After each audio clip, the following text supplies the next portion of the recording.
Hai semua, kami dari kelompok 3, kelas H Fakultas Hukum Undip tahun 2021.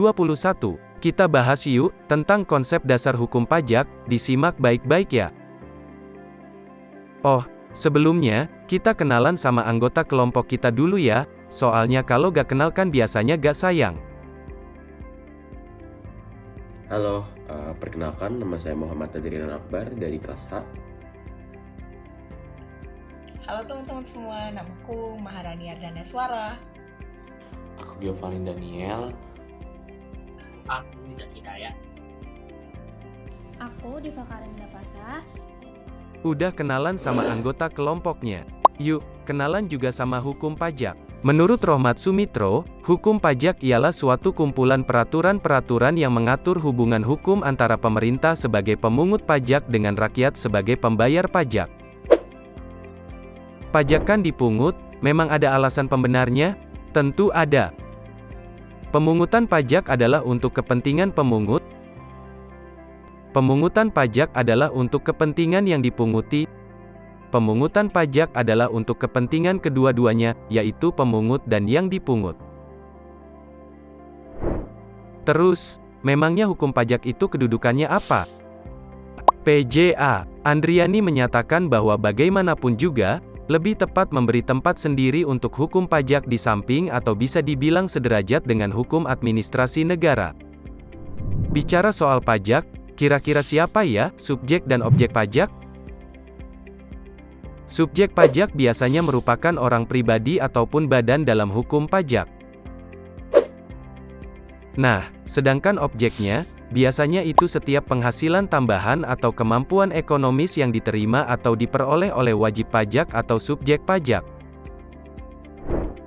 Teman-teman udah tahu belum, kalau hukum pajak itu dibagi jadi dua? Ada hukum pajak material dan formil. Nah, hukum pajak material ini adalah kaidah yang berkenaan dengan isi dari peraturan perundang-undangan yang bersangkutan. Hukum pajak material menerangkan tentang subjek, objek atau tarif pajak. Contohnya seperti, UU Nomor 12 Tahun 1994 tentang pajak bumi dan bangunan. UU Nomor 17 Tahun 2000 tentang pajak penghasilan. UU Nomor 18 Tahun 2000 tentang pajak pertambahan nilai barang dan jasa dan pajak penjualan atas barang mewah. Sedangkan hukum pajak formil adalah kaidah-kaidah atau ketentuan-ketentuan dari suatu peraturan perundang-undangan pajak yang berkenaan dengan cara bagaimana hukum pajak material dilaksanakan. Contoh bentuk hukum pajak formil adalah UU Nomor 16 Tahun 2000 tentang ketentuan umum dan tata cara perpajakan. UU Nomor 19 Tahun 2000 tentang penagihan pajak dengan surat paksa. Move on dari jenis hukum pajak, memang pajak sendiri fungsinya apa sih? Sebenarnya dalam dunia perpajakan, sering disebutkan bahwa fungsi pajak ada dua yaitu fungsi budgeter dan reguleren. Namun dalam perkembangannya fungsi pajak tersebut dapat dikembangkan dan ditambah dua fungsi lagi yaitu fungsi demokrasi dan fungsi redistribusi. Fungsi budgeter, pada pajak ialah fungsi yang letaknya di sektor publik, yaitu fungsi untuk mengumpulkan uang pajak sebanyak-banyaknya sesuai dengan peraturan-peraturan yang berlaku, yang pada waktunya akan digunakan untuk membiayai pengeluaran-pengeluaran negara. Sedangkan fungsi reguleren ialah pajak suatu fungsi bahwa pajak-pajak tersebut akan digunakan sebagai suatu alat untuk mencapai tujuan-tujuan tertentu yang letaknya di luar bidang keuangan. Dalam hal ini, pajak berfungsi sebagai alat pengatur keadaan sosial dan ekonomi.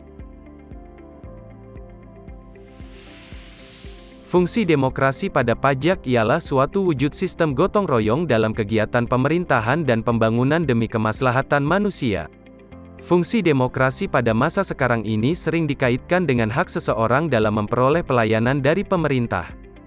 Apabila seseorang telah melakukan kewajiban membayar pajak kepada negara sesuai ketentuan yang berlaku, maka ia mempunyai hak untuk mendapatkan pelayanan yang baik dari pemerintah. Dan terakhir, fungsi redistribusi ialah fungsi yang berperan pada unsur pemerataan dan keadilan dalam masyarakat. Hal ini dapat terlihat misalnya dengan adanya tarif progresif pada undang-undang pajak yang mengenakan pajak lebih besar kepada masyarakat yang mempunyai penghasilan besar dan pajak yang lebih kecil kepada masyarakat yang mempunyai penghasilan lebih sedikit kecil.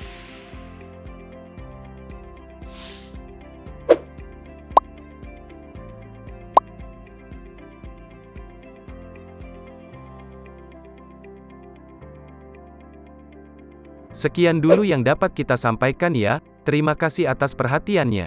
Apabila ada pertanyaan terkait konsep dasar hukum perpajakan bisa ditulis di kolom komentar di bawah.